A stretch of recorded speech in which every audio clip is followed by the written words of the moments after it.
L'usage du silencieux, est-ce que ça fait plus ou moins de dégâts?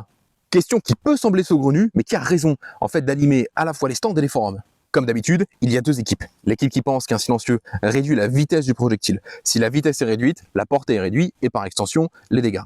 Et l'équipe qui pense qu'un silencieux maintient la pression, comme la pression est maintenue, il y aurait plus de vitesse égale plus de portée et plus de dégâts.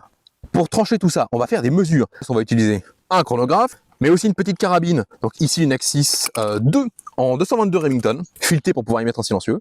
Suspense insoutenable, un silencieux. Ici pour les plus pointus, c'est le générique de chez Maison. Pour la munition, ici on tire de la PPU en 55 grains FMJ. Pour le test assez simple, on va tirer sans silencieux, avec, sans silencieux, avec, sans silencieux, avec, à travers un chronographe directement dans une butte de tir. Ici on ne mesure pas la précision, la lunette ne va pas nous servir et on va comparer les résultats. Première munition sans silencieux. 519. Deuxième munition sans silencieux. Côté, munition sans silencieux. 104. Bon, j'ai pas des bons résultats à cette distance avec mon chronographe. On va s'éloigner un petit peu.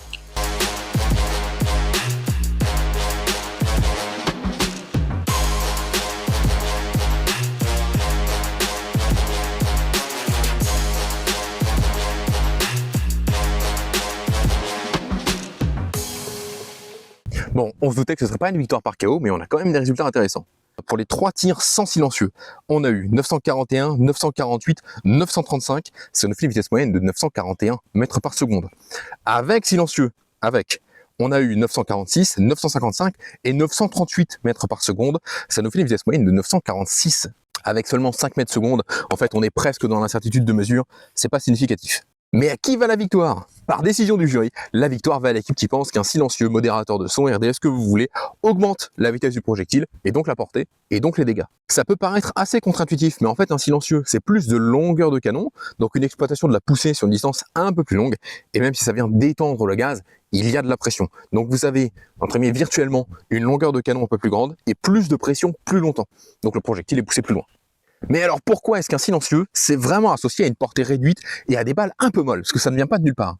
Un silencieux, c'est en fait utilisé pour réduire le bruit. Or, si vous voulez réduire au maximum le bruit d'une arme, il va falloir utiliser un silencieux, mais aussi utiliser des munitions adaptées, des munitions qui elles-mêmes font moins de bruit. Et c'est l'association de ces munitions qui font moins de bruit et d'un silencieux qui fait que vous réduisez effectivement le bruit, là, de 20 ou 30 décibels. Parce que quand on parle de munitions subsoniques, en fait, ce ne sont pas des munitions qui vont avec un silencieux. Ce sont des munitions qui vont moins vite que la vitesse du son. Si elles vont moins vite que la vitesse du son, vous n'avez pas de bang hypersonique. Et donc la munition elle-même fait moins de bruit.